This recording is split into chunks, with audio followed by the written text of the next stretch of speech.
Alors, Erev Tov, on va commencer une étude des Haftarot.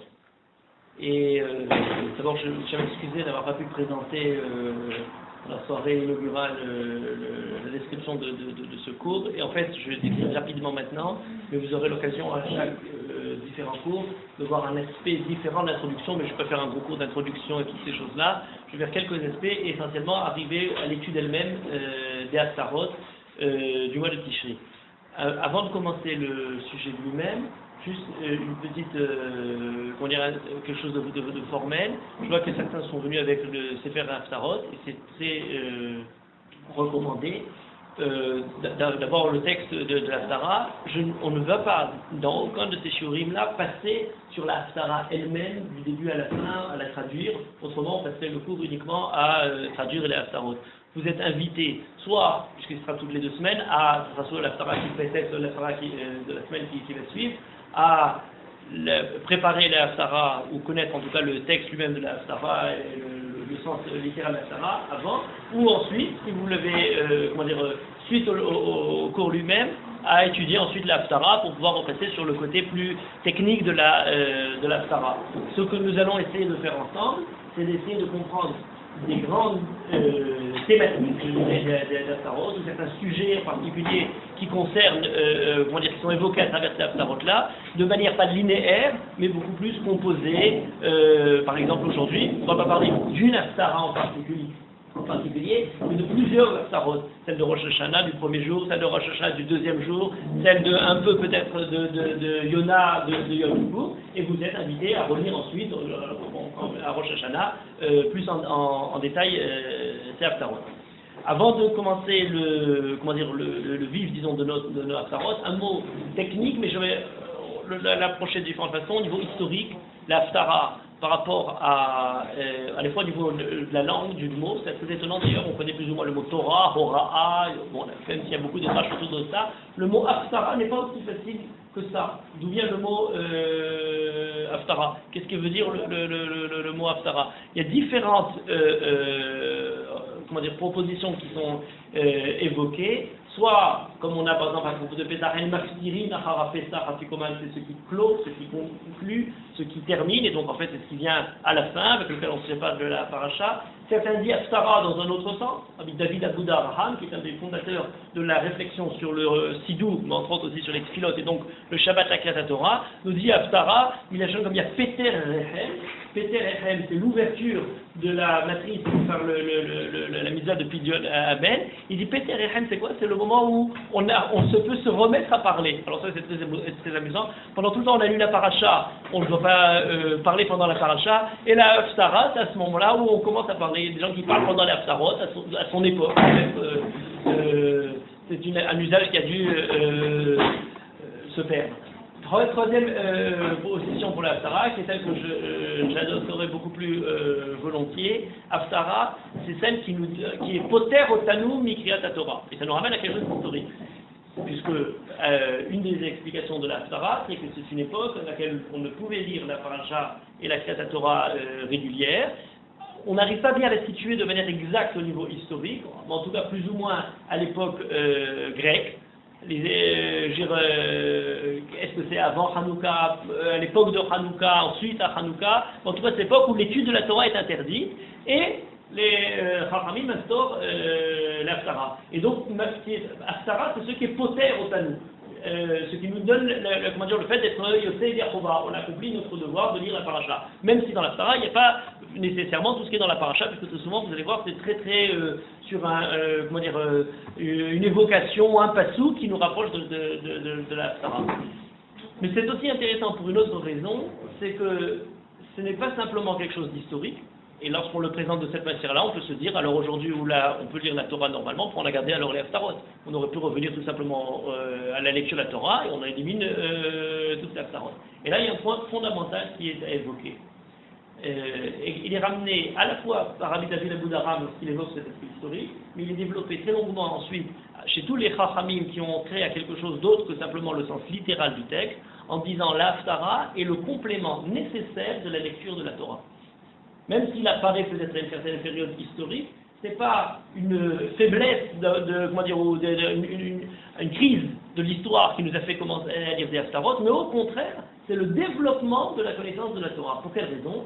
Pour la raison suivante, à plusieurs reprises dans le Talmud, on évoque l'idée, où on nous dit par exemple, cette idée-là, cette notion, cette halakha-là, elle est nidmeda b'mikra, nishnet b'nevi'im, ou mishuleshet b'ketuvim.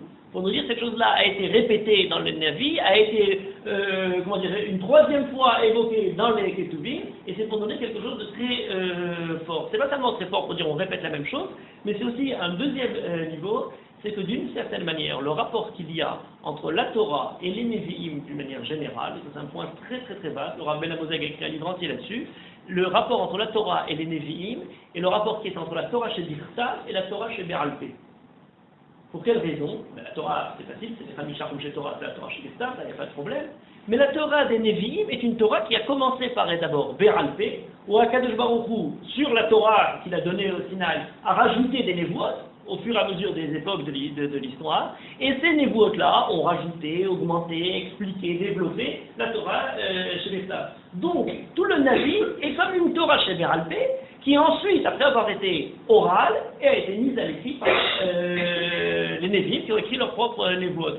Par conséquent, même lorsque, historiquement, on peut se remettre à arrêter de lire les Haftarot, c'est nécessaire pour comprendre le développement, ou un certain développement sur la Torah chez Dichtav. C'est comme peut-être l'un des premiers commentaires de la Torah chez Dichtav à travers l'enseignement, pas simplement des Chachamim, mais des Nevi'im. D'où l'importance de ces Haftarot. Et c'est un peu dans cette direction que nous allons essayer d'approcher les différentes Haftarot, à savoir comment, à travers ce qu'on rajoute, pas simplement voir, alors il y a trois niveaux. Premièrement, comprendre ce qui, à ce moment-là, chez le Navi, a justifié cette Haftara, donc la Névoie dans son contexte historique de l'époque, avant même qu'elle soit rattachée à une paracha.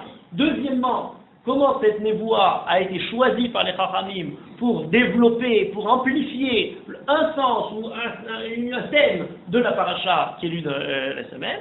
Ça pourrait être encore à l'époque où les Chachamim l'ont instauré. Et troisièmement, comment pour nous, aujourd'hui, il y a une pertinence de ce message-là, surtout par l'idée suivante, c'est qu'on nous dit qu'il y avait beaucoup plus de névoies que les névoies qu'on a aujourd'hui en notre possession. La prophétie est un phénomène extrêmement vaste, dont il nous est arrivé qu'une faible partie, et le Talmud dit, névoie shnitzrecha ledorot nirteva, shena nirtrecha ledorot non nirteva. Donc d'entre toutes les prophéties qui étaient à l'instant et au moment précis émis par le prophète, n'ont été retenus que les névoies qui avaient quelque chose d'important pour la suite de l'histoire, au-delà du contexte historique. Et donc pour nous, qu'est-ce que pour aujourd'hui, c'est encore quelque chose de pertinent à nous enseigner. Je rajouterai encore un élément. On pourrait parler très longuement de ces petits points, mais pour ne pas faire une grosse introduction très, très, très générale, je les dirai dans les différentes rencontres suivantes. Mais encore un dernier point très important. Alors là, on rentre plus dans le fond de la névoie, du phénomène de la névoie. Il y a une tendance à présenter les choses, elle a été longuement développée dans la critique biblique, et si elle n'est pas exemple d'une certaine raison, malgré tout, il faut la nuancer. On nous dit, voilà, dans le leadership dans le peuple juif, qu'il soit spirituel ou qu'il soit politique, matériel, on a différentes institutions. On a le roi, on a les Kohanim, on a le Navi, on a les Shoftim, on a différentes institutions. Alors, ces institutions, on peut les partager en deux sortes. D'une part, on peut bien sûr les partager, celles qui sont politiques et celles qui sont spirituelles. On a, mettons, le roi et le Shofet, qui a plus quelque chose de politique, et le Navi ou le Kohen, qui a plus lié aux affaires religieuses.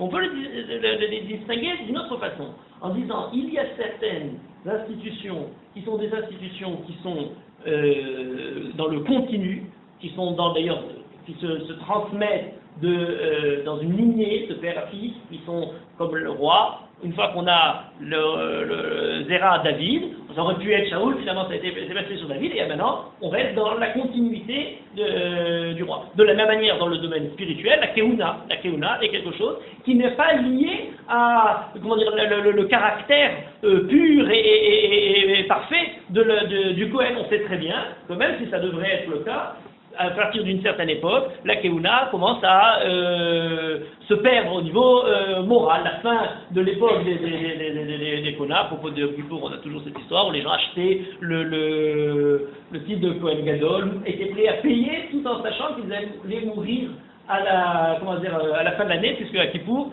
s'ils n'avaient pas l'intégrité morale, eh bien, ils ne passaient pas leur journée de Kippour. Pour ceux qui survivaient, c'était une grande fête. Là, on nous parle d'une époque où déjà la Keuna était déjà en train de se pervertir. La royauté, au même titre, puisqu'on a le Melech, Zera David, mais très vite, on se rend compte qu'on a des Melachim, je dirais même une minorité de Melachim Tzadikim et une majorité de crapules.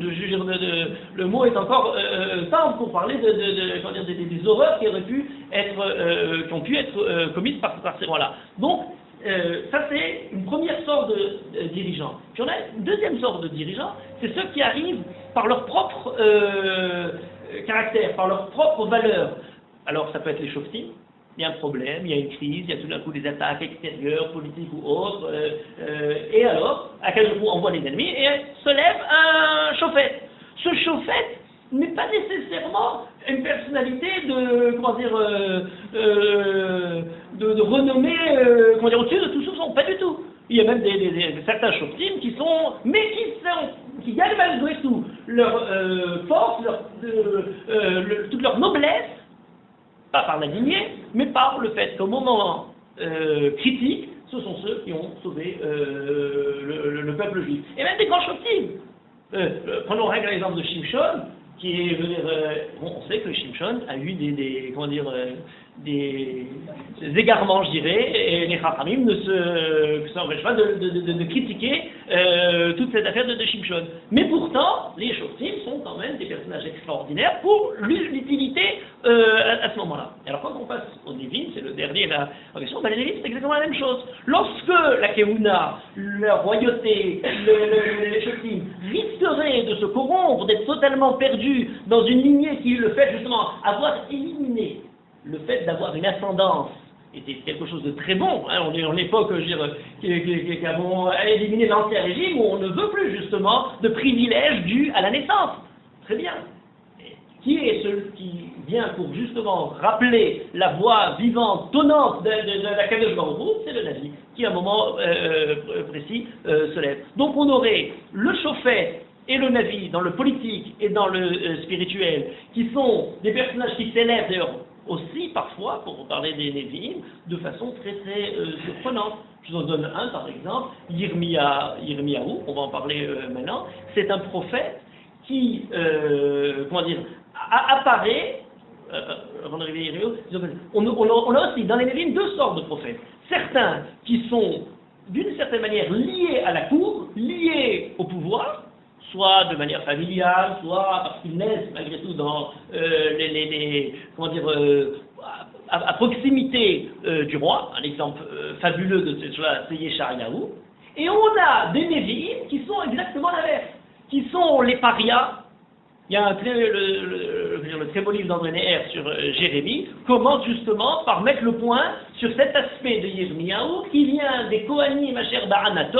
Anatot, c'est un village de Kohanim mis à l'écart, qui ne servent pas au Beth Amikdash. C'est justement du fait qu'il est mis à l'écart, par son origine, qu'il va être mis à l'écart par son message, puisqu'on verra toute sa vie, qu'il a sa force de prophétie qui va lui laisser, comment dire, l'éternité de son message. Pas du tout le fait d'être totalement imbriqué dans les affaires du pouvoir. Imbriqué par le fait de lutter de manière terrible, on va le voir, contre le roi. Voilà une deuxième position. Et alors on nous présente, pour réaliser la critique, on nous présente, alors ce sont deux sortes de dirigeants, et les uns contre les autres d'une certaine manière. Alors tout ce que je viens de vous dire, même s'il y a des bonnes parts de raison derrière ça, doit être totalement nuancé. Pourquoi? Parce qu'on se rend compte qu'aussi bien dans le pouvoir, par exemple, du roi et de la Keuna, et chez les Shotim ou chez les Lévim, on a des aspects de l'autre côté. Alors prenons un exemple très simple, puisqu'on parle de David Améler. David Améler, l'exemple même du roi, inspiré, totalement, puisque tout le Sefer de Tehillim n'est pas quelque chose, c'est quelque chose qui reçoit, quelque chose qui le traverse. On nous dit il y a dans David Améler deux aspects. Mizmor les David ou les David Mizmor, dans le Talmud, dans Maseret Shachim, on nous dit ça dépend, est-ce que David a commencé, comment se fait le travail poétique? Est-ce qu'il y a d'abord l'inspiration et ensuite le travail du poète sur ce premier jet, sur cette bénédiction du ciel, ou c'est à la sueur du travail du poète que finalement Akadosh Baruch Hu lui donne un peu de mémoire. Les David Mizmor ou Mizmor les David, est-ce que d'abord il y a eu le Mizmor ou ensuite il y a eu David Améler? Donc il y a ces deux aspects, mais il y a un côté dans lequel David Améler est entièrement traversé par la névoie. Prenez des Névim, alors je disais tout à l'heure Yirmiyahu, il est peut-être dans les Kohanim repoussé, mais c'est un Kohen quand même. Or le Kohen, c'est pas d'après ce schéma-là, c'est pas ça correspond pas, mais vous en avez toute une série. On pourrait avoir Yehezkel, qui lui aussi est un Kohen. Alors effectivement, on a Eliyahu Hanavi, qui est celui qui va lutter contre Ahab, contre le roi. Donc il y a quelque chose de très, cette lutte-là est très présente avec lui. Mais dans le même moment où Eliyahu Hanavi lutte contre le roi, il a certains aspects de son message qui sont un respect pour, puisqu'on nous dit Eliyahu Hanavi est celui qui a couru Kavod devant Ahab. Alors à la fois le critiquer et à la fois accepter. Prenez la force, de la violence, de la révolte. C'est Matatyahu Ben Yochanan Kohen Gadol et ses enfants, c'est toute l'histoire de Hanouka. Il y a apparemment tout ce qui est dans la révolte. Or c'est une révolte qui vient des Kohanim. Et ce sont les Kohanim, alors les Kohanim sont ceux qui ont rené. Donc vous voyez que c'est beaucoup plus complexe que ça. Lorsqu'on commence à rentrer dans le détail, il est bon d'avoir ce cadre premier de départ, mais toutes les choses commencent à se nuancer. On va arriver tout de suite à parler de Shemuel, et Shemuel aussi alors apparemment c'est la névoie, un prophète, il est en même temps Shofet et Israël, donc il est dans les deux aspects, ça oui, mais Shemuel c'est aussi, c'est pas clairement parce que c'est Ephraïm en fait, non, c'est aussi un de Lévi, qui habitait dans le territoire d'Ephraïm, mais il était d'attribut de Lévi. Étant d'attribut de Lévi, il fait partie de ceux qui ont malgré tout une certaine ascendance, c'est pas celle de la Keuna, mais une certaine continuité. Il faudrait encore distinguer quelle est la différence entre le Kohen et le Lévi. Donc tout d'un coup, Shemuel n'est pas simplement celui qui arrive avec la névoie, et il travaille où? Chez Eli, qui est le Kohen Gadol. Donc alors là, à ce moment-là, on est en train de brouiller les pistes.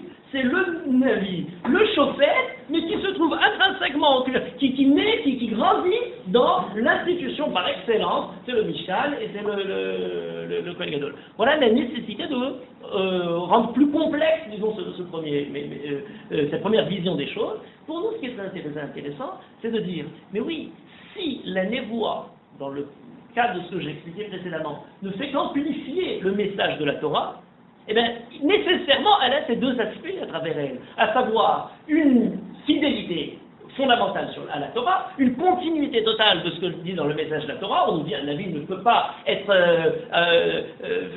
innové contre la Torah, c'est-à-dire on rentrait dans le faux prophète.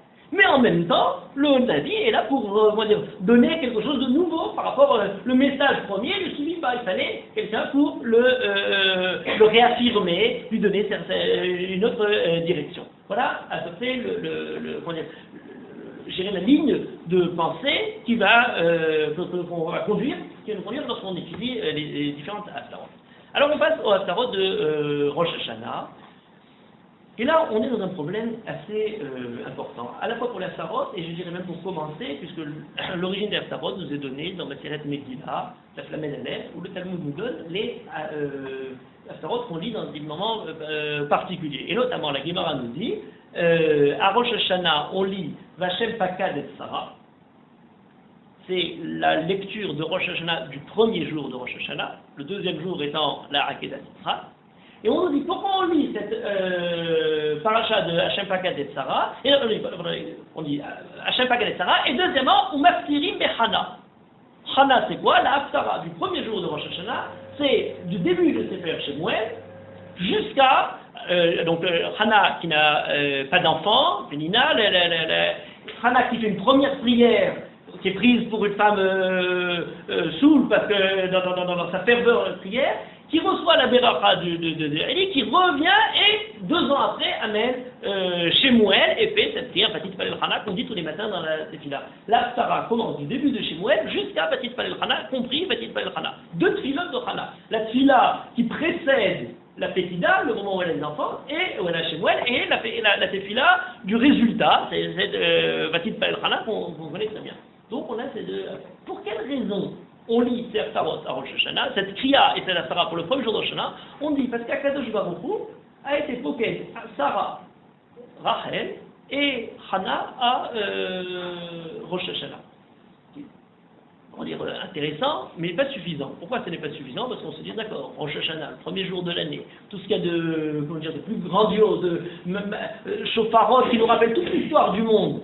On a le Rav Sadiagon donne 10 ans différents, du premier chauffard jusqu'au dernier chauffard.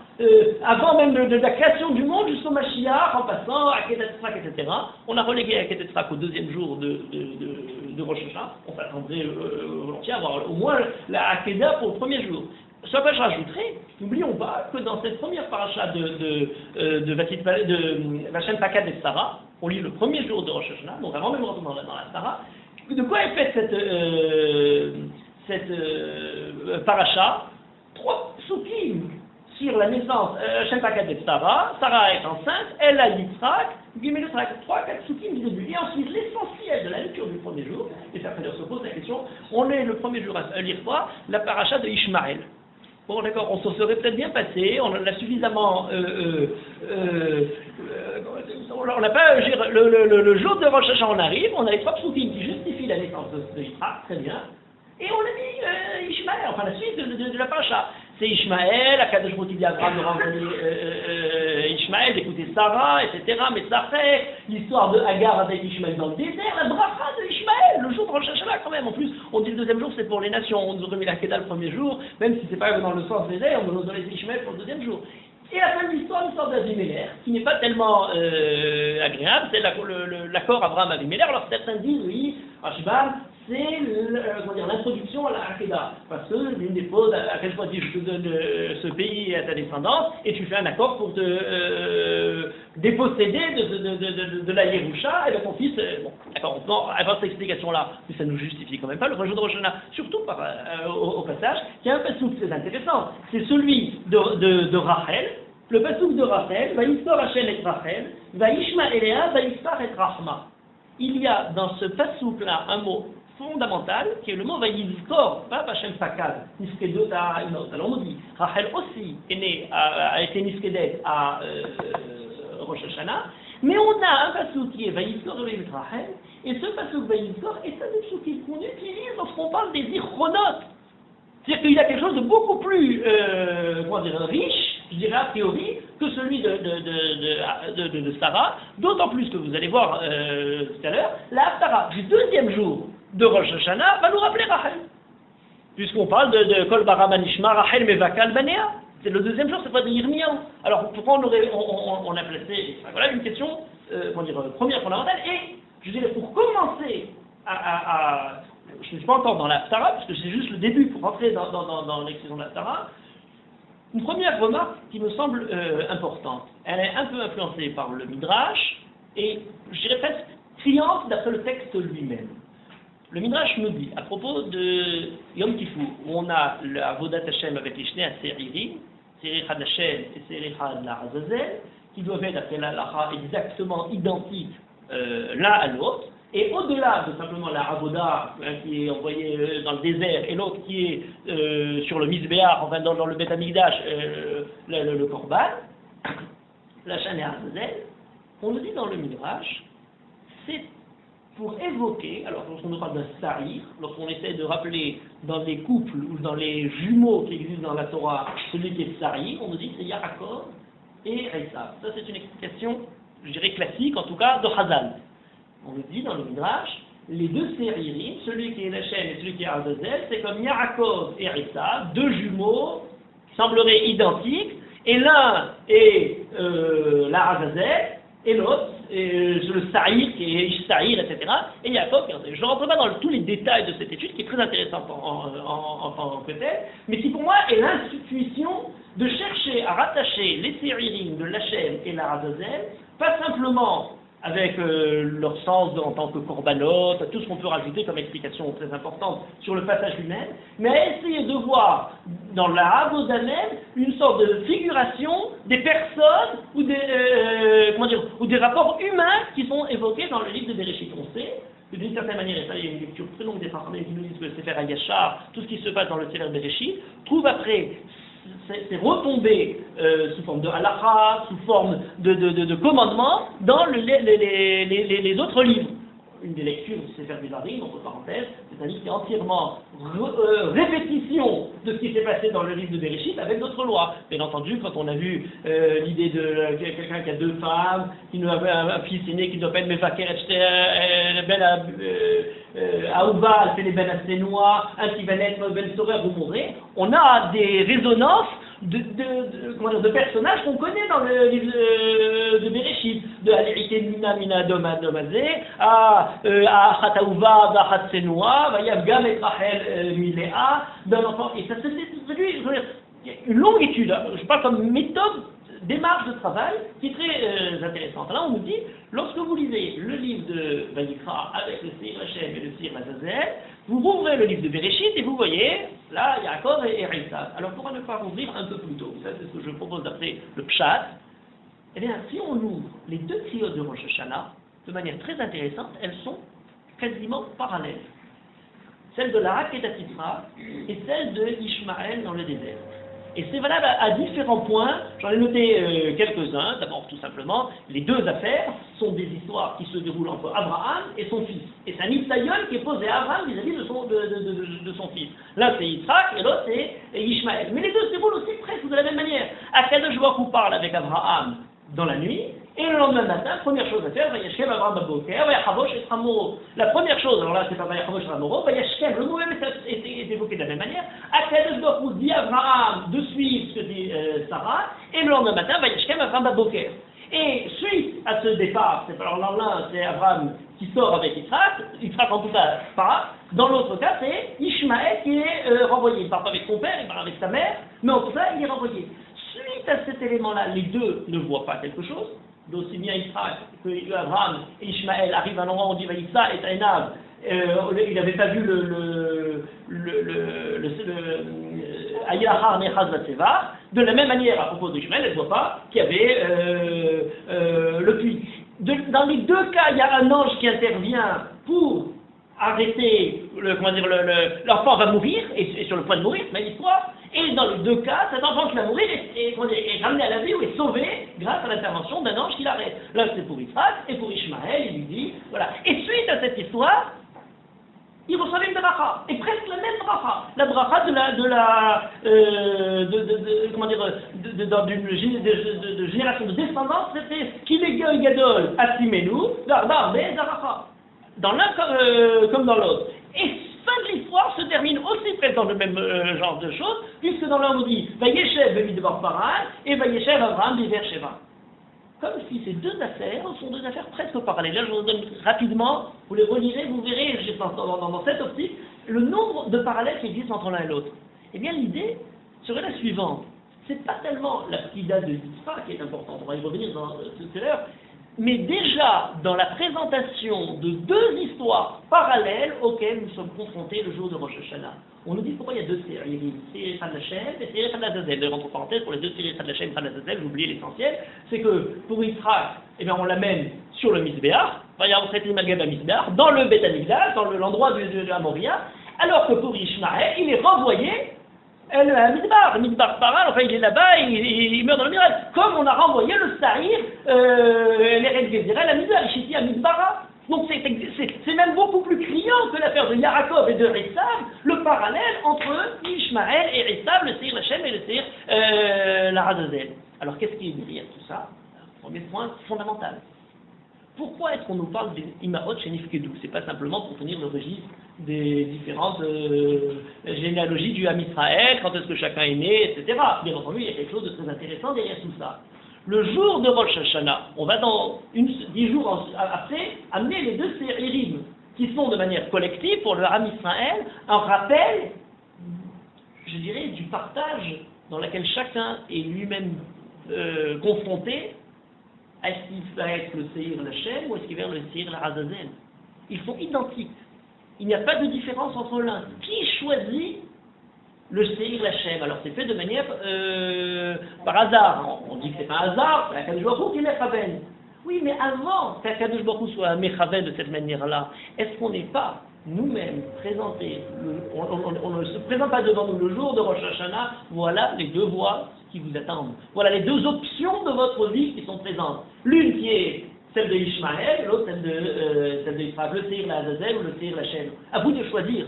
Vous n'aurez pas choisi, vous n'avez pas la joie, Yom Kippour vous le donnera par Akadosh Baruch Hu. Mais en fait, on est remis le jour de Rosh Hashanah, alors pourquoi je dis la Pekida est très importante? Et bien entendu, il ne s'agit pas simplement d'une Pekida, puisque Pekida dans le sens, Sarah, Rachel, Hannah, etc., qui ont eu des enfants, c'est très important, mais tout le jour de Rosh Hashanah est centré sur une idée fondamentale, à Hayom Harat Olam, je vais parler il y a quelques années, Hayom Harat Olam, c'est le jour où le monde, non pas né, c'est pas la Pekida du monde, le mot Harat Olam signifie que le monde où le monde est en gestation.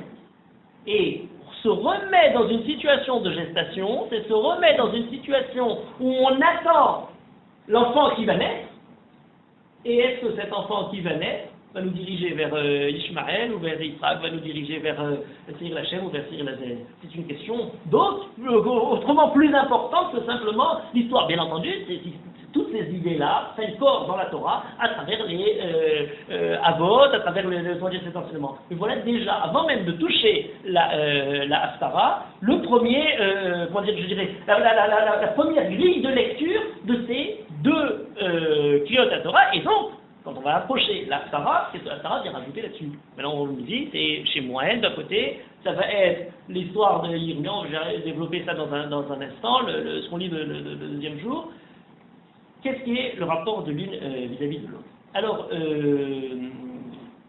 un point, je dirais pour commencer, ce que dit le Talmud. On nous dit pourquoi la Haftara de Rosh Hashanah, on nous dit l'histoire de Hannah. Alors je disais tout à l'heure, il y a la Pekida. Bon, il faut lui donner un certain poids. On rajoute un autre élément. L'autre élément, c'est que lorsqu'on lit dans le Sefer Shemuel l'histoire, la prière de Hannah, on a dans Vatit Palel Hannah, qu'on lit tous les jours, si vous le lisez de manière très très précise, Vatit Palel Hannah Tomar Alat Libi Badonai, Ramakarmi Badonai. Le nom d'Hachem apparaît à 9 reprises dans la prière de Hannah. En Kadosh Kadonai, Kiel Derot Adonai, etc. Vous pouvez voir, reprendre le texte, vous verrez qu'il y a 9 fois le nom d'Hachem. Et on y prend 9 fois le nom d'Hachem, qui n'est que la brachot de Moussaf de Rosh Hashanah. Dans le Moussaf de Rosh Hashanah, on a 9 brachot, donc bon, alors là c'est un chiffre aussi, on se dit, bon, 9, qu'est-ce que ça nous donne? Bon, c'est intéressant. Il faut toujours se rappeler que lorsque les Chachamim nous donnent ce genre de clés, ou d'indices, je dirais plutôt, ce sont des indices. Bon, c'est seulement des manières pour nous proposer quelque chose qui nous permet de commencer à réfléchir. Mais ce n'est pas tout donné directement. Alors certains disent, le dernier de ces 9 est très intéressant, puisque le dernier c'est Adonai Yechatu Meriva Brala, Basham Yaren Adonai Yadin Afsaret. Le 9e, c'est Adonai Yadin Afsaret. Et le Talmud de Yerushalmi dit pourquoi est-ce qu'on lit cette Haftara de Shemuel? Alors tout à l'heure c'était pour la Pekida de Hannah, maintenant c'est pour la fin de cette Pekida, c'est qu'à la fin on tombe sur Yadin Afsaret, le Yom Adin. Donc Yom Adin, on doit lire la Haftara. Voilà plus ou moins ce que je donné. Ce sont des choses, intéressantes qui peuvent être causées plongeantes, mais qui, encore une fois, je vais dire, nous laissent un peu sur notre faim. On aimerait comprendre plus. Alors, bien entendu, quand je dis ça, je ne peux pas proposer, il y a des infinités de réflexions qui peuvent être posées là-dessus. Mais il y a un point très intéressant, celui sur lequel j'aimerais m'attarder un petit peu. C'est sur une expression unique qui apparaît dans ce passage-là. Je dis, ça veut dire la fille de Hannah. Vatit Palel Hannah, qu'on connaît bien, qu'on fait tous les jours dans la tfila. Il y a une autre tfila de Hannah, celle qui est avant, 2 ans avant, quand elle vient et qu'elle prie dans sa détresse. Celle où elle est prise pour être une femme ivre. Or, comment le Passouk décrit la prière de Hana? Et ça, c'est très important. Pour quelle raison? Parce que s'il y a un point fondamental pour toute l'idée de Rosh Hashanah et pour toute l'idée des Tfilotes, on dit pourquoi Akadosh Baruch Hu, les Ma'ot étaient Akarot, parce qu'Akadosh Baruch Hu est mis à le Tfilatam chez l'Akarot. C'est quelque chose de très bizarre, cette histoire. Akadosh Baruch Hu, crée une souffrance terrible, jusqu'à ce que pour certaines, on l'a d'ailleurs un peu ici, pour Rachel encore plus, Méta Anochi, je veux plus vivre, c'est quelque chose d'épouvantable. Et on est parce qu'avec vous, avait les Tilatal Shartim. Quelle sorte de divinité qui, torture, pour pouvoir justifier quelque chose des sens incroyables. Alors, il y a une expression très intéressante. Le Passouk dit la chose suivante, Vehi Marat Nafesh, pour Hana qui n'a pas d'enfant, Vatit Palel al Adonai Uvacho Tivke. Elle prie à l'Adonai ou va Tivke. Va dormir d'air, elle dit si jamais j'ai un enfant, etc., elle le consacrera à Kadosh Baruch Hu. Et c'est là où le Navi, Eli, la prend pour une famille. L'expression Vatit Palel à Hashem est une expression qui n'est pas du tout triviale. Pour quelle raison? Parce qu'on s'attendrait à avoir quelque chose d'autre. Vatit Palel est Hashem. Et d'ailleurs, entre parenthèses, dans la suite de la Sarah, on a toutes les formes possibles sur la Tfila. La deuxième forme qui est ramenée, c'est un peu plus loin. Ve'haya ki hirbeta leitpalel lifne Hashem ve'eli shomer espia. Alors il y a le côté extérieur, je dirais, de la chose. Ben, c'est Eli qui surveille, il ne voit pas ce qui se passe dans le drame de l'intériorité de Hana. Et simplement, qu'est-ce qu'il voit? Il voit quelqu'un qui est mitpalelet lifne Hashem. On décrit ça une position presque géographique de Hana par rapport au Mizbeach, par rapport au Kodesh. Elle est devant Hashem. Il n'y a rien de plus que... un peu plus loin, on continue, et on a...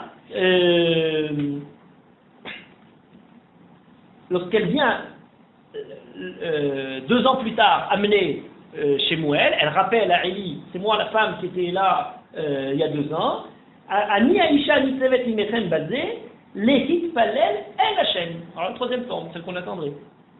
Pour Eli, il lui dit, c'est celle qui priait El Hashem, c'est logique, elle prie à Akadosh Baruch Hu. Dans le l'Ifne Hashem, on comprend la position géographique. Lehit Palel El Hashem, on comprend l'action même de prier, qui est une prière qui est dirigée vers Akadosh Baruch Hu. Et on a ce râle qui ne nous semble pas très facile à gérer. J'en rajouterai un dernier. Et elle dit, c'est moi la femme qui est venue l'Itpalel El Hashem, El Anaharazé Itpalati.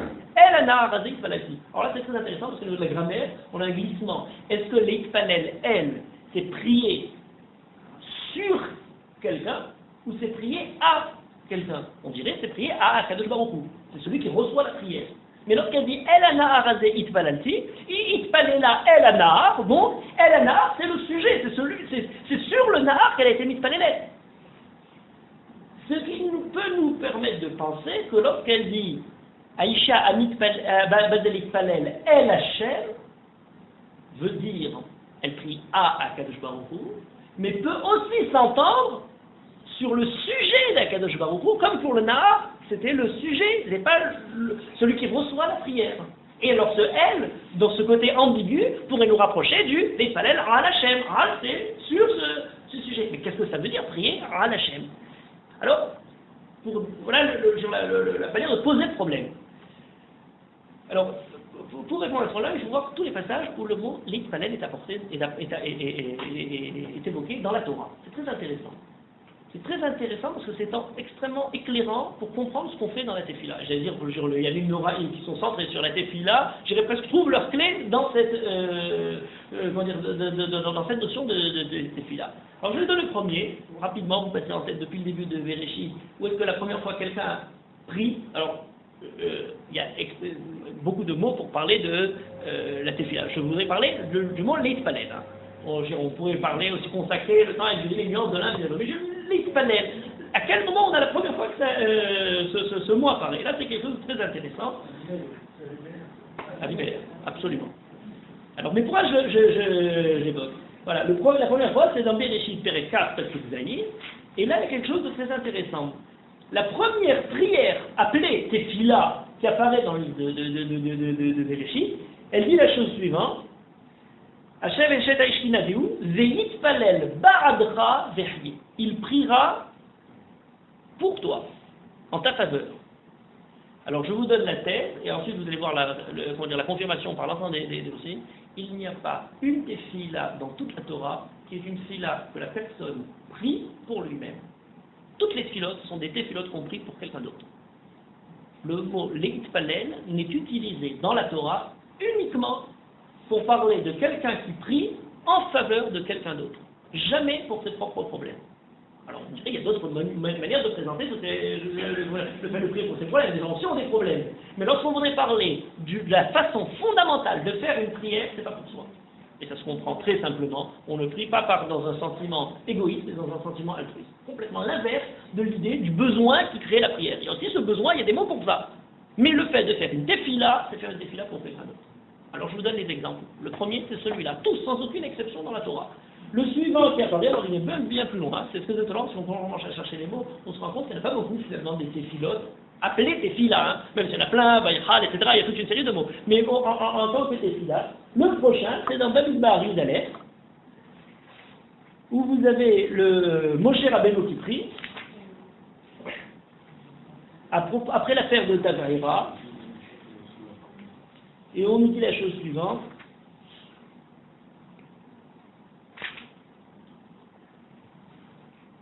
Voilà. Vaïam ki mitonenim, l'affaire des mitonenim. Ra be'ezne Adonai, vaïshma Adonai, vaïcharapo. Vativrar bam esh Adonai, vatochal bikser machane. Révolte, punition. Classique. Vaïtzrak haram el Moshe. Alors, la seraka, c'est un problème personnel. On l'a déjà entendu, Bémitraïm, on le connaît. Zaraka, Zarakat Sedom, le malheur de la personne qui prie. Voilà un mot pour parler de son propre problème. Vaïtzrak haram el Moshe, vaïtpalel Moshe el Adonai, vatishka esh. Moshe prie. Pour qui il prie? Pour le peuple, mais pas pour lui.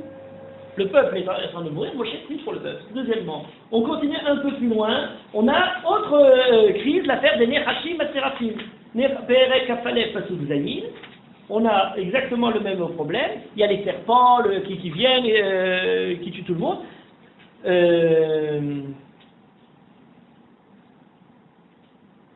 Vayavoram el Moshe, vayomu chatano qui dit barno banolai vavar, le peuple demande à Moshe de prier pour lui. Hitpalel el Adonai ve'aser me'alenu. Vayitpalel Moshe be'ad haram. De manière très claire, Moshe prie pour le peuple, pas pour lui-même. Suite de ça, c'est faire des varim, avec tête, pasuk 4. Moshe décrit comment après la faute du Vaudor, ça c'est très intéressant parce que dans le livre des varim, il y a des rajouts, des petits éléments qu'on n'avait pas vus dans le texte de départ. Lorsque Moshe descend du ciel avec le Vaudor, cache les âmes de Noé et réprimande de manière très très forte à Aaron.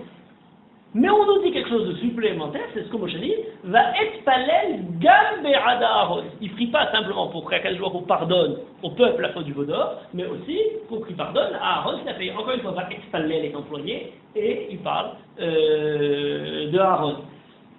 Dans le même pasuk, Kavav, quelques psukim plus loin, il nous dit bien oui, pour qu'il il a prié, va être palel be'ada pour le Chet HaIgel. Voilà, donc on a de manière récurrente dans toute la Torah, le fait de prier, c'est de prier pour quelqu'un et pas pour soi-même. Bon, alors on dit, bon d'accord, c'est valable pour tout le monde, mais qu'est-ce qu'on en fait lorsqu'il s'agit de prier El HaKadosh Baruch Hu ou Al HaKadosh Baruch Hu? Là, il ne s'agit plus de prier, on peut prier pour soi, on peut prier pour les autres, mais on ne va pas prier pour HaKadosh Baruch Hu, a priori. Et là, c'est quelque chose de renversant qui, nous donne une autre optique complète de l'ensemble des prières, de l'ensemble de nos relations vis-à-vis d'Akadosh Baruch Hu. C'est développé entre autres par le Nefesh HaChaim, Rabbi Chaim Berlin, dans son livre Nefesh HaChaim, dans un Sha'ar Bet où il parle de la Tefila. Et il dit quelque chose d'absolument sidérant. On a quelque chose d'important, c'est dans le Talmud, dans Masechet Berachot d'Aflamed Alef, on nous dit, pour être ce sera, il est interprété de façon très gênante, je dirais, pour Hana. On dit, c'est quoi, va être palel à la chaîne. Hana a fait presque, d'après le Talmud, je vous dis l'expression simple, le pshat comme on le lit d'habitude. Elle a fait presque un ultimatum, on lance un ultimatum à Kadosh Baruch Hu. Quelle est la donc, à la chaîne, comme si elle se mettait au-dessus d'Akadosh Baruch Hu. Quoi? Elle dit deux choses. Premier point, si tu ne me donnes pas des enfants, je vais faire l'affaire de la sota. Alors l'affaire de la sota, c'est une sorte d'encheveux.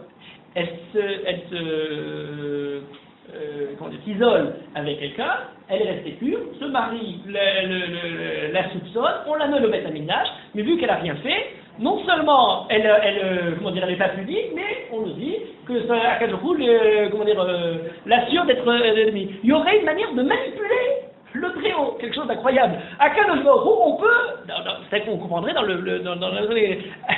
Hana dit, c'est où tu décides de le donner, ou sinon, etc.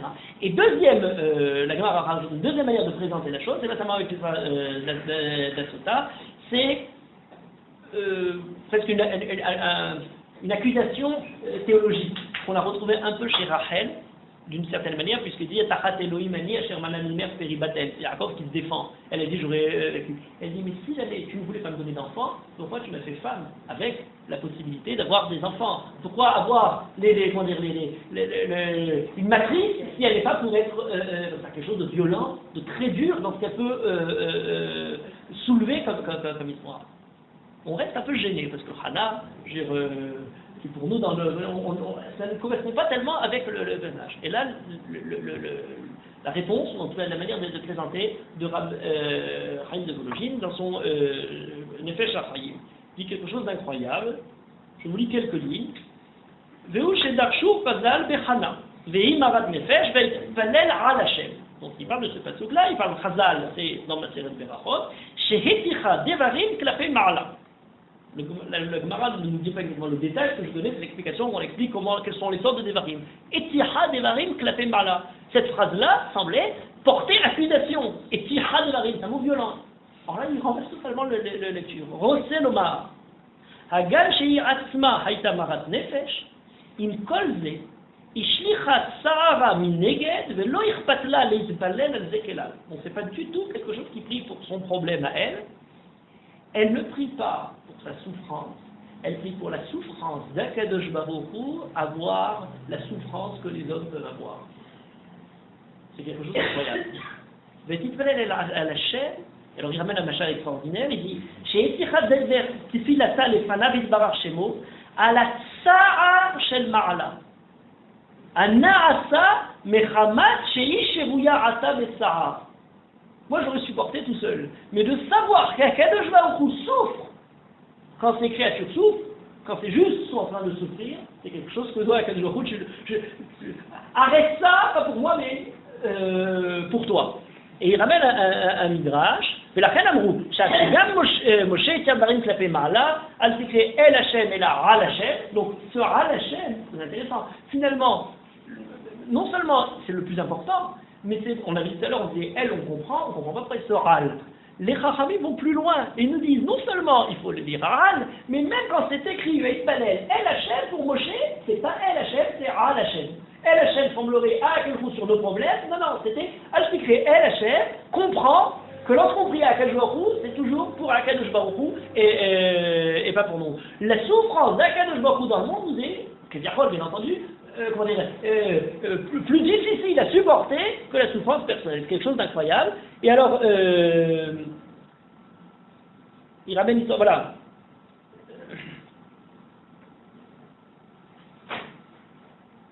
Il ramène l'image, alors c'est pas un chapitre plus loin, il ramène l'image d'un père qui voit son fils totalement, qui s'est saoulé, qui est déshonoré, etc. Et en fait, la souffrance n'est pas pour la situation où il se trouve, mais la situation qui en retombe sur le père. Et de la même manière, lorsque le peuple juif faute, d'accord, on a une faute à supporter, on a besoin de faire teshuva, de se faire pardonner, etc. Mais quelle est la souffrance d'Akadosh Baruch Hu qui a créé un monde pareil, où finalement, ponctuellement, momentanément, peut-être des fois sur une certaine durée, eh bien, le monde n'est pas à la hauteur. Le monde faillit.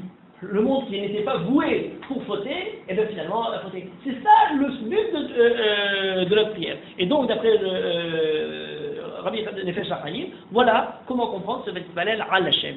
Alors bien entendu, ça nous ouvre une perspective totalement nouvelle lorsqu'on est dans l'histoire de Rosh Hashanah. Commencer à prier Rosh Hashanah, et bien vous remarquez, ce point-là est très important, parce que quand on sonne du shofar, il y a une ambivalence voulue et présentée dans les psukim du shofar.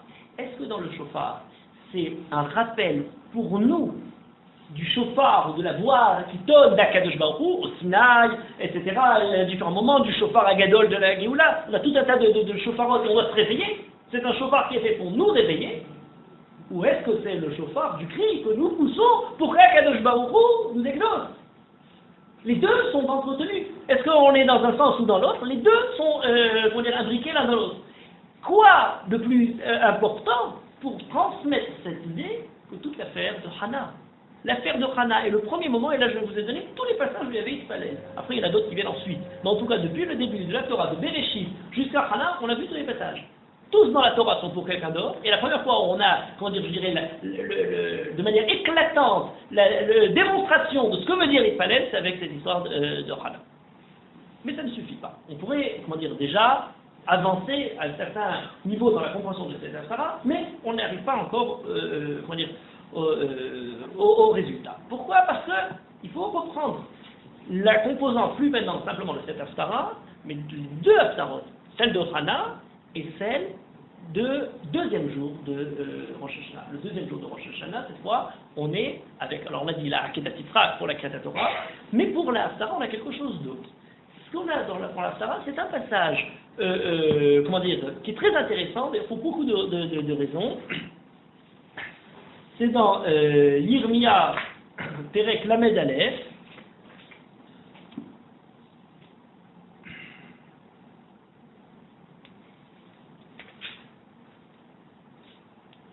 Voilà. On nous dit quoi? Amar Hashem Matzachen Bamidbar Am Seride Cherev alors les Argio Israël. Alors on n'est plus du tout dans une histoire. Là, c'est très intéressant. On a une composante de la Haftarah du premier jour qui est des Nevim Rishonim. Les Nevim Rishonim, grosse différence dans les Nevim. Rishonim et les Nevim Achronim. Dans les Nevim Rishonim, l'histoire est essentielle. Les Nevuot sont accessoires. Ou au passage, on entend mais très peu. Mais on a essentiellement l'histoire. On sait qu'il y a des Nevim, on connaît tous les etc. Mais c'est essentiellement l'histoire qui prévaut. Les Nevim Achronim, on a essentiellement des Nevuot. On les appelle les Nevim, ceux qui ont écrit, les écrivains d'Israël, parce que ce sont ceux qui ont mis leurs Nevuot écrits. Et au passage des Nevuot, bien entendu, on a le contexte. On a un peu de l'histoire au passage, mais l'essentiel est dans l'écrit.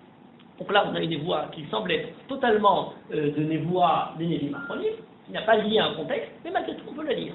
Alors l'idée est la suivante. Je disais tout à l'heure, premier jour, deuxième jour, on comparait ça en fonction d'Ishmaël. C'est notre première hypothèse de travail.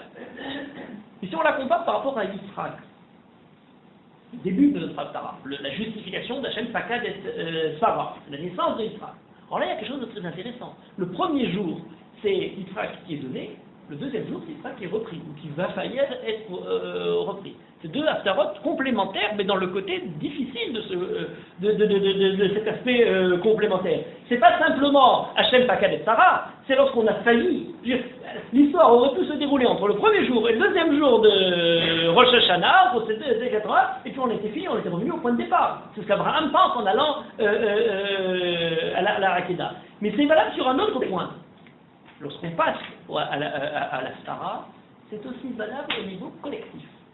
Alors bien sûr, on va dire pour la vôtre, c'est personnel, c'est collectif, oui, mais c'est quand même à travers l'histoire d'Abraham, Isaac et Yaakov. La Stara, le deuxième jour, on parle de Yitzhak, au niveau personnel, son histoire.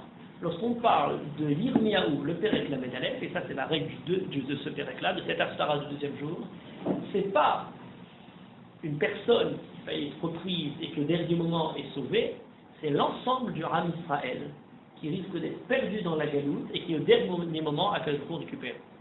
J'allais dire, la Hakeda de Yitzhak, elle est développée dans le Midrash de manière très claire de cette manière-là, est une préfiguration de la galoute.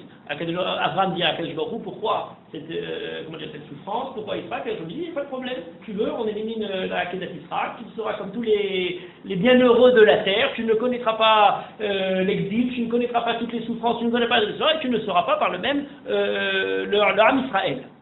Et Abraham, dans la douleur de la Hakeda de Yitzhak, entrevoit toute la suite de l'histoire juive et l'accepte d'une certaine manière à la bracha, mais la bracha douloureuse, je dirais, le dur bonheur dont on parlait. Or, la Haftarah de Yirmiyahu est exactement sur ce même thème. Yirmiyahu est un prophète qui parle, de l'horreur qui est en train d'arriver, la punition, la destruction, tout le châtiment est déjà là, impossible de l'arrêter. Ils croient au dernier moment, c'est infaisable, les gens ont encore confiance, mais ils voient la destruction et la galoute qui est présente. Or, dans l'ensemble de toutes ces névotes-là, il y a des névotes de Nechama. Et ça, c'est une des névotes de Nechama de Yirmia. C'est une névoie de Nechama qui nous parle du Ham Israël en galoute. Et donc, vous remarquez, tout à l'heure, je parlais dans Rachel, au milieu, là, entre Sarah et Hanam, il y avait Rachel. Oui, Rachel, qu'est-ce qu'elle fait dans notre paracha? C'est la fameuse Kol Baraman Nishma, Nei Bechi Samouim, Rachel Mevakal Banea, qui est née nous, comme c'est très intéressant. La Rachel de la Torah, c'est celle qui n'a pas d'enfant, qui va mourir parce qu'elle n'a pas d'enfant. À la dernière minute, presque, elle a, malgré tout, Yosef, etc. La Rachel Al-Banea qui est née nous, il n'est pas parce qu'il n'est pas encore venu, comme elle est en attendant l'enfant. Et il est né nous parce qu'il est venu et il a disparu puisqu'il est maintenant en galoute. Ces enfants ne sont plus là parce qu'ils ont totalement disparu. C'est exactement. Lorsqu'on relit cette structure de la Haftara, on a le premier jour la Haftara de la Tkida, mais le deuxième jour la Haftara où c'est l'inverse, où on évoque le moment dans lequel on a failli tout perdre. On est encore là, mais on a eu la Hakeda dans la cime, pas simplement du Moria, mais de la Emouna d'Abraham, des cas de comble absolu, inégalé, de là où peut arriver cette Emouna, mais on a aussi la Hakeda continue, alors on la raconte à propos de Hana, celle de la Torah, et c'est cette fils qui dit, moi Abraham avait fait un misbéa, et moi 7 korbanot, je t'ai dressé, puisque tous ces enfants sont tués par les Grecs. Alors on a ces différentes Hakedot, et on a la question fondamentale qui se pose. Est-ce que de ce jour de Rosh Hashanah, on en ressort avec, à la dernière minute, la Hakeda qui est quand même sauvée, l'ange qui apparaît, et est-ce qu'au niveau collectif, dans cette galoute, on a quand même quelque chose qui est récupéré? Et là, c'est très intéressant. Pourquoi c'est très intéressant? Parce que dit le Passouk? Alors, on avait sur la réponse. Kohamar Hashem, minri koler miberi. Si on la voit comme étant le complément de la Hakedat Yitzhak, Abraham va presque tuer Yitzhak, et il l'arrête au dernier moment. Là, on a Rachel qui est Mevaka, le Banea qui est nous, ils sont disparus, ils sont en galoute, et Agagol dit, Mini Koler Miberi, Naïr Midima, Yetsara, les Poulatef, etc. Mais la fin est la plus étonnante. Et d'ailleurs, remarquez un point intéressant, comment on appelle une Haftara. Ça, je parle de manière générale. La Gemara, lorsqu'elle traite des Haftarot, donne différents noms. Alors, on peut appeler soit la Haftara sous la forme du sujet de la Haftara, par exemple, on dit Shavuot, Maftirin, Merkava. La Haftara de Shavuot, c'est le Maré Chazon Merkava, Maré Merkava de Matin Merkava. On parle du thème. On nous dit, tout à l'heure je disais, Maftirin, Hana. Le premier jour de Rosh Hashanah, on parle de la personne. Qui est un peu comme le thème, mais c'est vraiment de la personne. On a une troisième manière de présenter, on dit Maftirin Kohamar Hashem. Bon, on va mettre Hashamen Kissi. On sait Rosh Chodesh, Hashamen Kissi. C'est le premier passouk de la Haftara qui donne le titre, comme on a les parachutes, le nom des parachutes, il vient du premier passouk de la Haftara. Tout ça, c'est très simple. Lorsqu'on nous dit, le deuxième jour de Rosh Hashanah, dans la Gemara de Megillah, on nous dit, qu'est-ce qu'on fait comme Haftara le deuxième jour de Rosh Hashanah? On nous dit, on fait la Haftara à Ben Yakirli Ephraim, à Ben Yakirli Ephraim. Moi, c'est très surprenant de dire, bon, d'accord, c'est un passouk. Non, l'Haftara du deuxième jour de Rosh Hashanah, elle commence Kohamar Hashem, Asachen, Bamidbar, Amsiri, Zecherev. Donc, on devrait dire Maftirin, Kohamar Hashem, Zecherev. Le passouk avec Yakiri Ephraim, c'est le dernier passouk de l'Haftara. C'est un cas unique. On nous dit la chose suivante, on finit toute cette Haftara avec Yakiri Ephraim, et Nielet Shachouim, Kimizaberi, etc. Tout le monde connaît, il y a la chanson, etc. Voilà, on finit. Le plus important de la Haftara du deuxième jour au Shabbat, c'est la Ben Yakiri. Alors on a le contexte, on a le thème, on voit un petit peu qu'est-ce qui se produit, mais qu'est-ce qu'on vient faire sur la Ben Yakiri? Et là, c'est quelque chose de très intéressant. Très intéressant d'abord pour une erreur de grammaire. Pour une erreur de grammaire parce que les gens ne lisent pas de manière exacte ce passage à Ben Yakiri, Ephraim, Imiret, Shachouim, etc. Pourquoi? D'abord, les gens disent, comme je disais tout à l'heure en commençant, à Ben Yakiri. Vous avez remarqué que les gens disent en général Haben Yakiri avec un dagèche dans le pet, et pas un fait. Vous allez me dire que ça change du tout au tout. Lorsqu'on dit, les gens disent Haben Yakiri Ephraim, Imiret Shachouim, Kimedabribo, Zachor Estireno, Odve, Yamola, etc., on a l'impression que c'est un pasouk merveilleux. Qu'est-ce qu'il y a de merveilleux dans ce pasouk? On avait la galoute, on a Akazrou qui réconforte Rachel, Mini, Colère, Médéchi, Et puis on a maintenant Akadosh qui n'a pas oublié Zahor et Zkerenu, qui se rappelle de Ephraïm, et qui est là, il s'en rappelle, Ephraïm comme étant le nom qui parle de tout l'ensemble du Ham Israël, Malchut Israël, et qui dit en parlant de lui, Zahor et Zkerenu, Aben Yakirli Ephraïm, on l'entend, Aben Yakirli, oui, Akadosh l'aime, c'est l'enfant chéri, il aime Sha'ashuim, choyé. Sha'ashuim, ça devait dire. En tout cas, pourquoi est-ce qu'on nous dit Aben Yakirli, etc. On l'entend sous la forme affirmative, avec un point d'exclamation. Aben Yakirli Ephraïm, on le chante avec autant d'enthousiasme que on a mis un dagage dans ce bête. Or, c'est pas du tout ce que veut dire le passou. Lorsqu'on lit le passou, tout d'un coup, je lis une erreur de grammaire fatale, on en frémit. Qu'est-ce que dit le passou? Alors là, je vous lis celui qui précède un peu, parce qu'on l'aurait dit comme ça. Shamora Shamati Ephraïm mitnoded. Ephraïm mitnoded. Il n'est pas encore sûr sur quel pied danser, disons, quel côté prendre. Yisartani vaïvaser ke'egel lolumad. C'est Ephraïm qui se m'a parlé. Yisartani, tu m'as fait souffrir. Cette galoute-là a été terrible. Vaïvaser. Et j'en ai été meurtri. Hein, des Issouris, de tout ce qui est comme ça. Oui, mais la suite. Ke'egel lolumad. Comme un régel, comme un veau qui n'a pas tiré un enseignement, qui n'en a rien pris comme... qui ne s'est pas amélioré avec ça. Il y a eu des souffrances, il y a eu quelque chose de terrible. Puis Ephraïm reste au point de départ. Comme un régel de l'Oumad qui souffre, qui se plaint sur le moment même, mais qui ensuite continue à... voilà. Il continue finalement comment dire, à se contrir de ce cheval. Akadosh Baruch Hu se rit de ceux qui se mettent à déplorer les effets, mais chérissent les causes. Eh bien oui, Akadosh Baruch Hu, lorsqu'il voit qu'on continue à pleurer sur les conséquences de la galoute, mais on continue à attiser cette conduite-là, ça, alors Akadosh Baruch Hu, voilà, il est là, Ephraïm. Shamo Hashamat Ephraim Mitnoded, Isatani Vaïvaser, Ke'egel Lolumad. La seule chose qu'il lui reste à dire, Ashiveli Ve'ashuva, qui est attaché à vas-y. Tu peux comme aider à Ashiveli Ve'ashuva. Ramène-moi, je pourrais dire. Si tu me tires de là, je pourrais étonner. Mais qui dit Ashiveli Ve'ashuva? Quelqu'un d'irresponsable. Quelqu'un qui n'a pas la force de prendre son destin entre les mains, de prendre sa responsabilité, de faire teshuva de lui-même.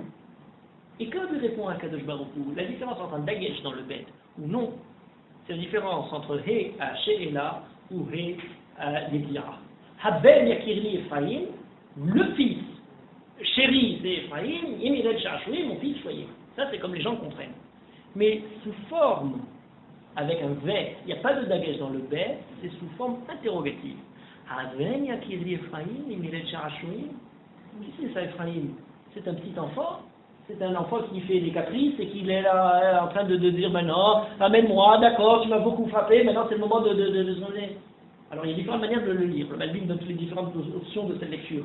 Est-ce que c'est sous forme, à quel jour le repousse souvent la question, est-ce que vraiment, comment dire, c'est en fait un Ben Yakirli, mais c'est il est adulte, est-ce qu'il est encore, il y a Imilet Chachmi, parce que j'ai encore un enfant choisi qui peut faire des caprices, ou à quel jour s'en rend compte? Et puis, effectivement, est-ce que Ephraïm n'est-il pas Yeled Sha'ashuim?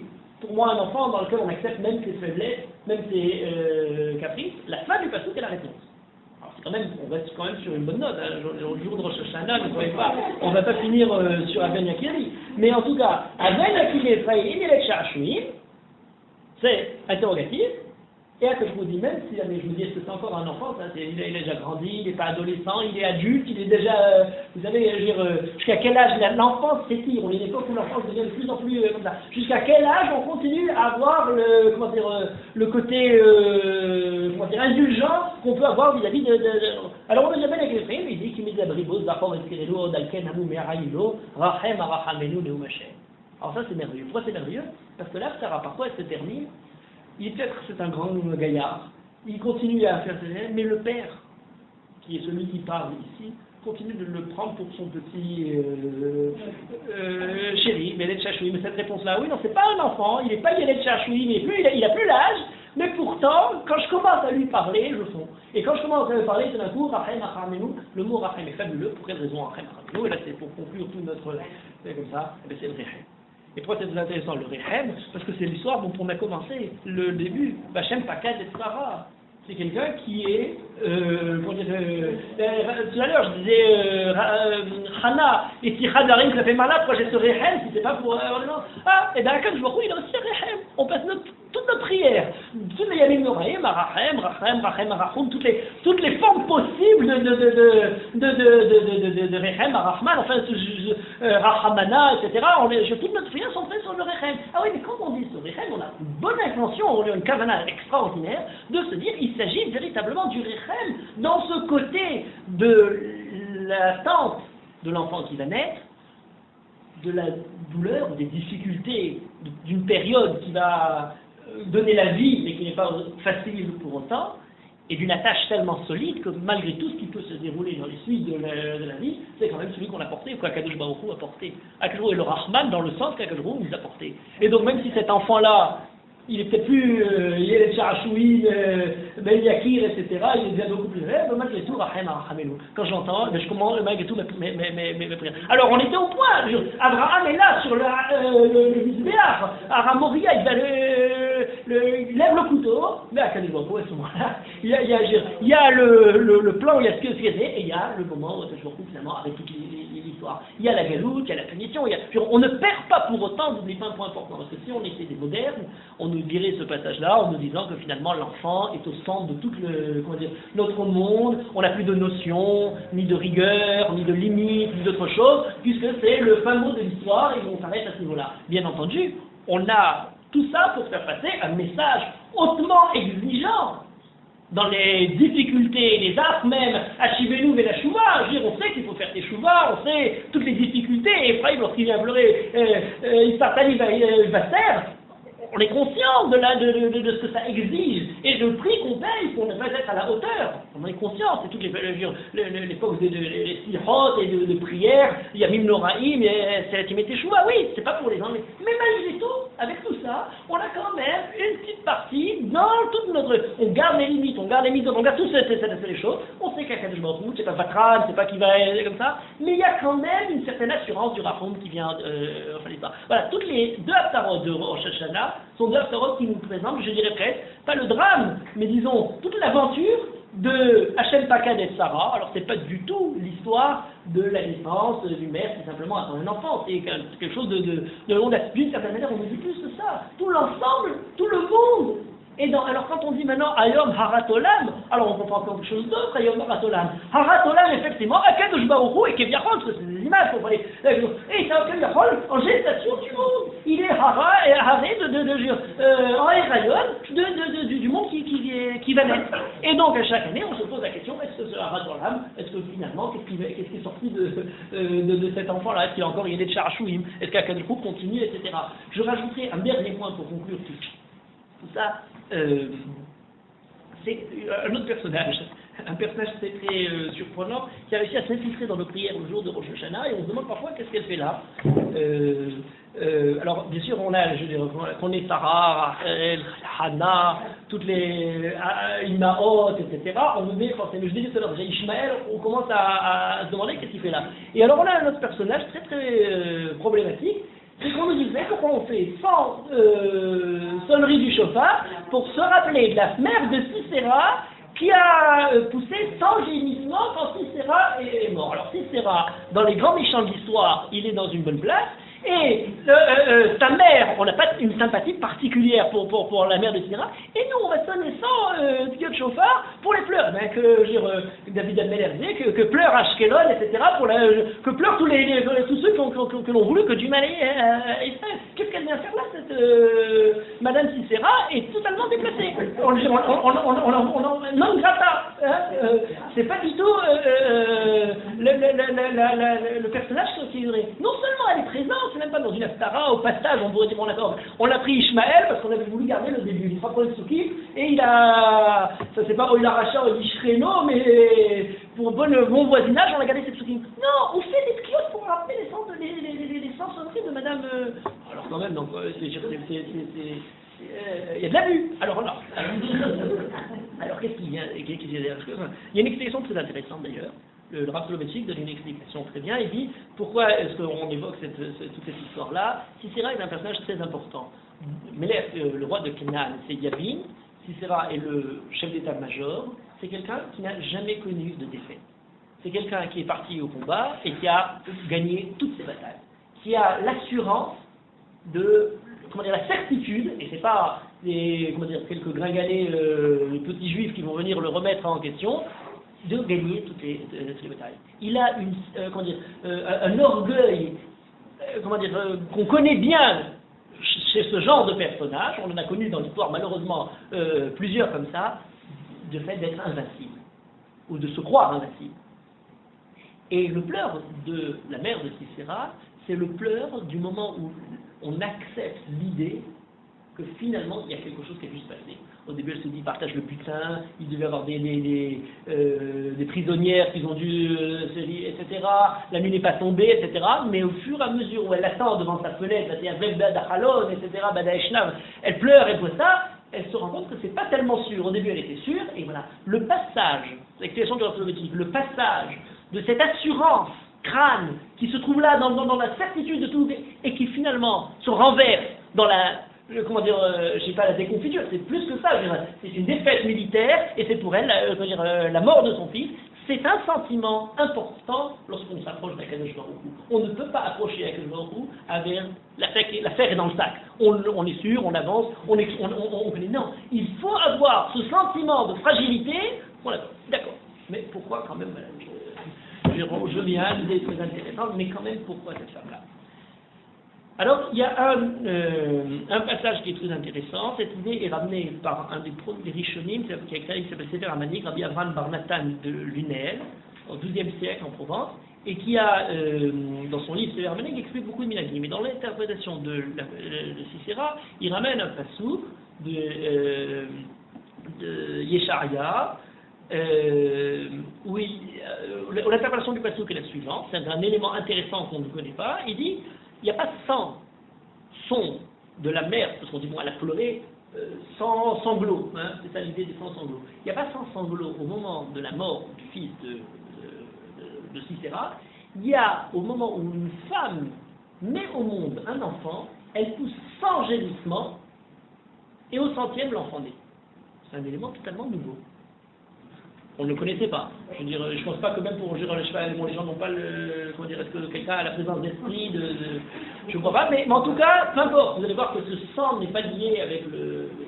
Il est très intéressant, pourquoi? Parce que tout d'un coup, l'affaire de Sisera se transforme avec la mort d'un enfant, Sisera, mais aussi avec la naissance, la souffrance de la naissance de l'enfant. Il y a quelque chose de très proche. Vous avez remarqué une chose, c'est qu'en hébreu, pour parler de la naissance, on parle de Ptirat Kever, et Kever, c'est pas simplement la tombe, c'est aussi la matrice qui s'ouvre pour donner naissance.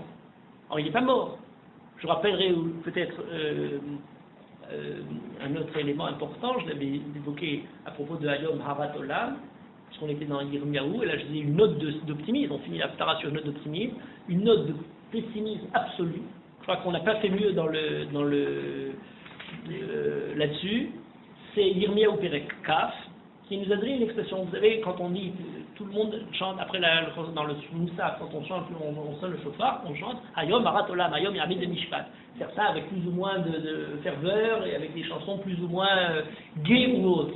Or, si vous saviez d'où vient l'expression Hayom Harat Olam, dans le livre de Yirmiyahu, je ne pense pas que personne n'aurait aucun enthousiasme à réciter cette phrase. Pour quelle raison? Je vous la donne parce qu'elle est vraiment terrible, et là, c'est pas une Haftara, mais on est dans la névoie.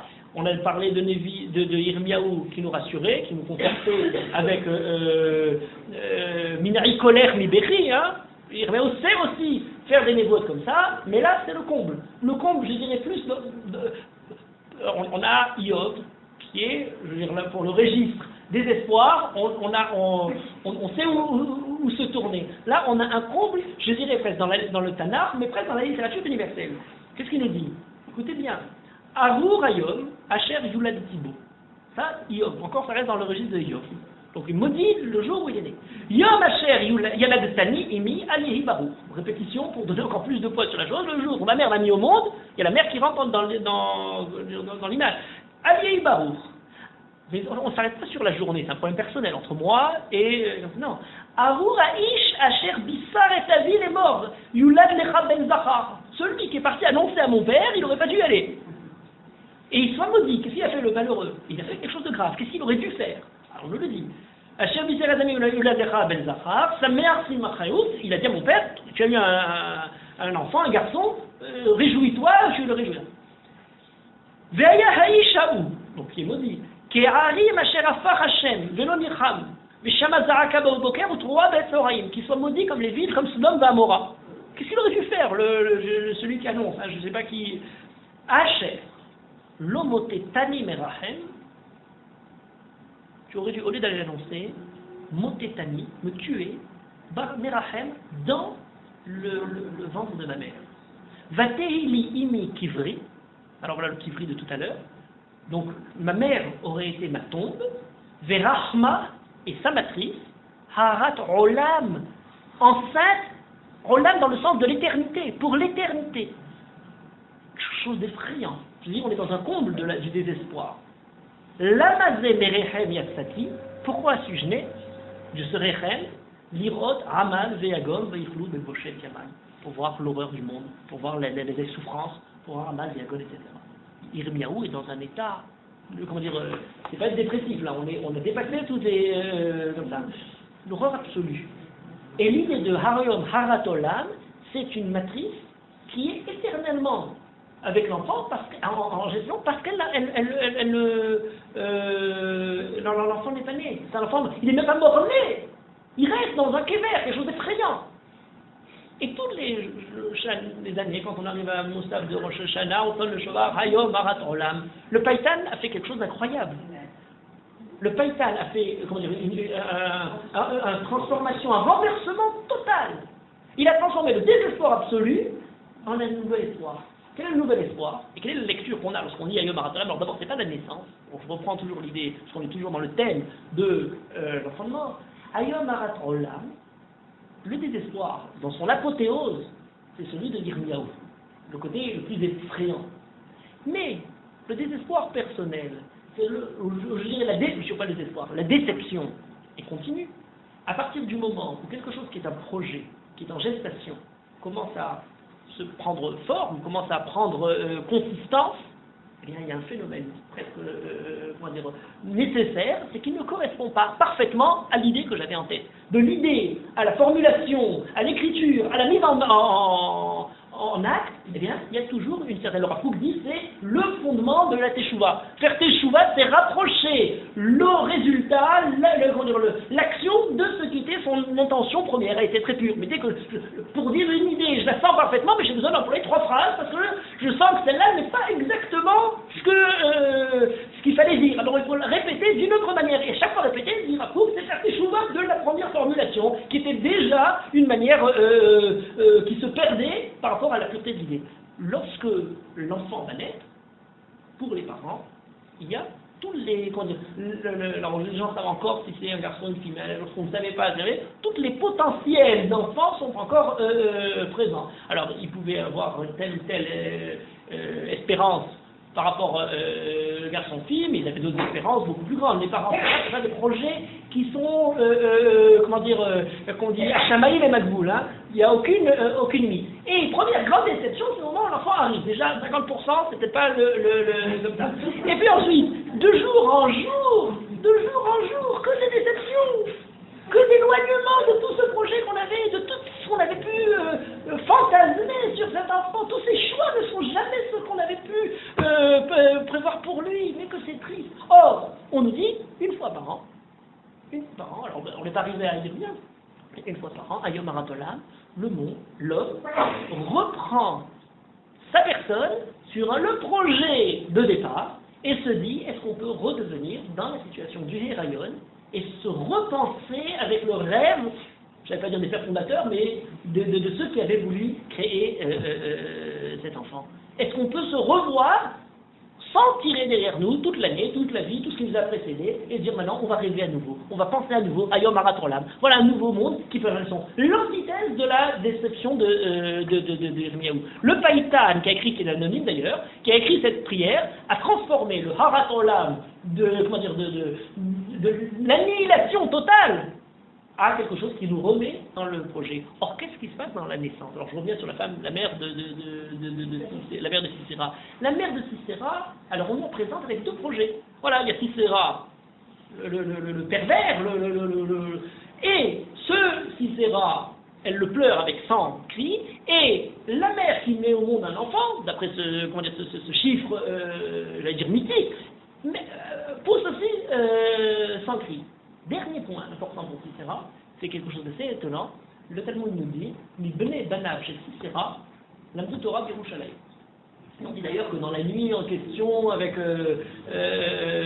Yael, il y a comme une nuit, et d'après certaines traditions, c'est Rabbi Akiva d'ailleurs. Parce que Rabbi Akiva est fils de converti, c'est le Rabbi Akiva Mi bnei banav chez Sisera. Quelque chose d'incroyable. Dans la naissance de cet enfant, Sisera, qui va devenir, comment dire, 99%, sans cri, le centième cri, c'est sa mort, condamnable surtout. Les pleurs de la mère quand il est né, nous ont amené à la catastrophe et que finalement, sa mort est déjà en pleurs dans sa naissance. Mais il y a quand même un certain cri qui a peut-être été utile, c'est qu'il y a quand même de cette étape, de ce personnage, du désespoir, il y a quand même finalement une lumière qui s'allume, et c'est celle de Rabbi Akiva. Le jour de Rosh Hashanah, on se remet dans la position, alors je ne sais plus, c'était pas Ishmaël et Israël, je ne sais plus, mais là on est avec les deux séries de sang, de la naissance et de l'autre. Il y en a une dernière, et je termine avec celle-là. Le Rabbi Yoshua Ibn Shuri, qui est un des grands chachamim d'Espagne du XIIIe siècle, un disciple du Rashba, a un commentaire de Rachot Rabbi Yoshua Ibn Shuri, il ramène des midrashim qui ne sont pas connus d'ailleurs, des midrashim de Chazal. Et dans ces midrashim, il nous donne un dernier élément qui est merveilleux. Il nous dit, bon alors d'accord, la naissance, il y a 100 cris, la mort de Sisera, il y a 100 pleurs de Madame, et il y a, à Rosh Hashanah, 100 sons du chauffard. Très bien. 100 sons, peut-être d'une certaine manière, qui nous permettent d'essayer de redresser cet espoir pour le ramener vers le projet initial. Oui, encore une série de 100. Une série de 100 absolument fabuleuse. Pas fabuleuse, ordinaire, quotidienne. Chaque jour, on doit faire 100 brachot. Au moment où le juif fait 100 brachot dans sa journée, il donne un sens aux 100 pleurs de sa mère lorsqu'elle l'a mis au monde. Les 100 pleurs qui l'ont mis au monde se traduisent en 100 brachot quotidiennement. Pour n'avoir pas pratiqué ces 100 brachot, l'ensemble de ces idées, on a besoin de 100 sons du chauffard pour nous ramener, nous réveiller. On n'a pas entendu ce réveil-là, on a envie d'avoir 100 pleurs de Madame Sisera. Voilà l'histoire de Rosh Hashanah. On commence par Hachem Pakal et Sarah, on se termine avec Ephraïm, et Ephraïm Mitnodel. Il est là, il est là à se balancer. Ephraïm, Abel, est-ce qu'il faut mettre le dagesh ou il faut enlever le dagesh? Alors peut-être ont raison ceux qui chantent en mettant leur dagesh, parce qu'on est quand même confiant à poser la question qu'Akadosh Baruch Hu veut bien nous rajouter, vous voyez, sur un point, sur une goutte d'encre de la Torah, un monde entier se trouve, c'est est-ce que finalement c'est sur Yedira et à Sheila, ou peut-être, le fait même de poser la question est en elle-même, en soi-même, quelque chose de bénéfique, et peut-être, je dirais, le gage de pouvoir répondre de manière réellement affirmative à cette question fondamentale. Est-ce que finalement, dans ce projet initial qui m'a mis au monde, qui soit dans l'immédiat, dans le côté continu des parents, mais qui soit de manière plus générale, dans ce qu'Akadosh Baruch Hu attend de moi dans ce monde-là, est-ce que la réponse, est-ce que je justifie le fait d'avoir ce projet-là? Voilà la grande question. Je vais terminer, si je peux encore, un midrash que j'aime beaucoup, qui est le suivant. On a dans le livre dans la création du monde, chaque jour de la création, différentes choses qui sont créées. Alors, le Yom Hamishi, qu'est-ce qui est créé le Yom Hamishi? Les poissons, les reptiles, les oiseaux. Le Yom Shishi, qu'est-ce qui est créé? Les animaux et l'homme. Alors là, moi j'ai un problème, parce que par, défense, je vais d'abord revenir, au nom du genre humain, il faut s'insurger. Comment se fait-il qu'Akadosh Baruch Hu n'a pas trouvé bon de nous séparer du genre animal? Il aurait mieux fait de nous mettre le jeudi, tout l'ensemble, les poissons, les oiseaux, etc., et les animaux, bêtes ressources, et il nous aurait laissé le Yom Shishi que pour nous. Pourquoi est-ce qu'on avait besoin de nous mêler le Yom Shishi entre les hommes et les même s'il a mis un kitov au milieu, pour la fin des animaux, et après il y a Yom Shishi comme ça. Mais quand même, je suis pas trop loin, c'est Rosh Hashanah, le jour de Rosh Hashanah, mais quand même, pourquoi est-ce qu'on a mis? Pour donner raison à Darwin qui nous dit maintenant vous êtes tous le même jour. Alors quand même, c'est pas logique cette histoire-là. Il y a une réponse du Midrash extraordinaire. La réponse du Midrash est la suivante. J'ai tout le drame de l'histoire de l'homme et là derrière. La réponse du Midrash, c'est que le jour prévu pour l'homme n'était pas le Yom Shishi. C'est pas notre jour. On n'est pas mis à la bonne date. Pour quelle raison? L'homme sa nature aurait dû être créée le jour du Shabbat. Donc c'était très bien, les oiseaux, les trucs, le jeudi, vendredi, les animaux et le Shabbat. Mais Akadosh Baruch Hu ne travaille pas le Shabbat.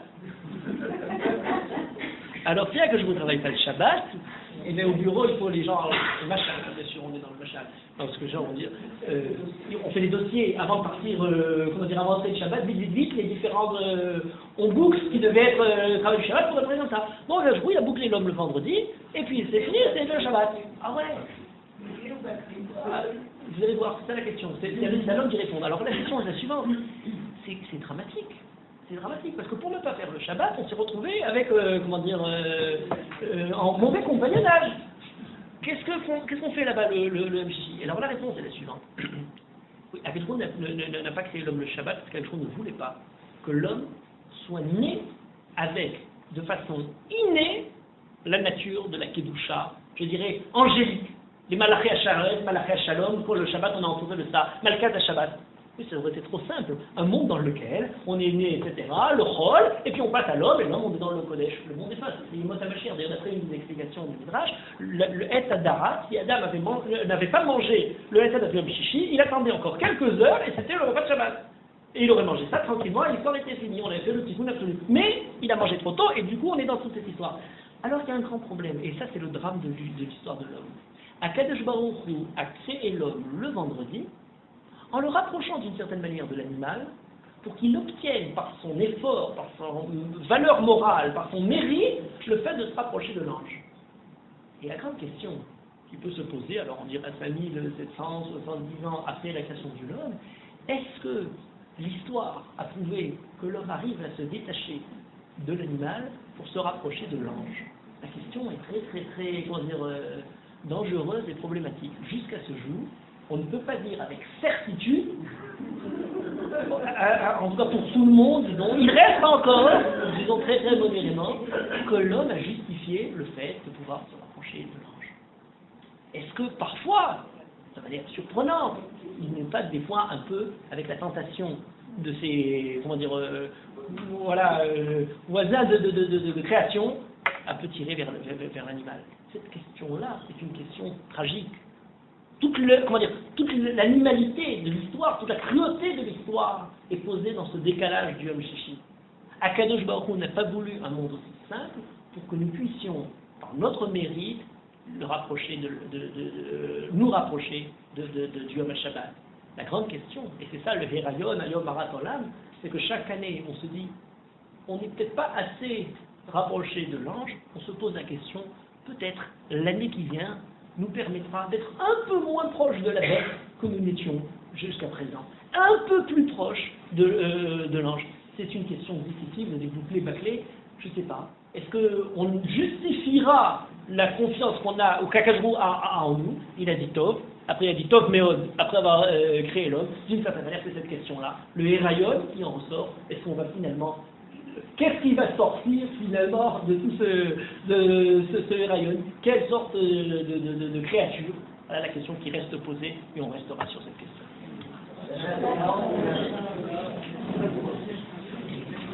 Pour ceux qui n'ont pas participé,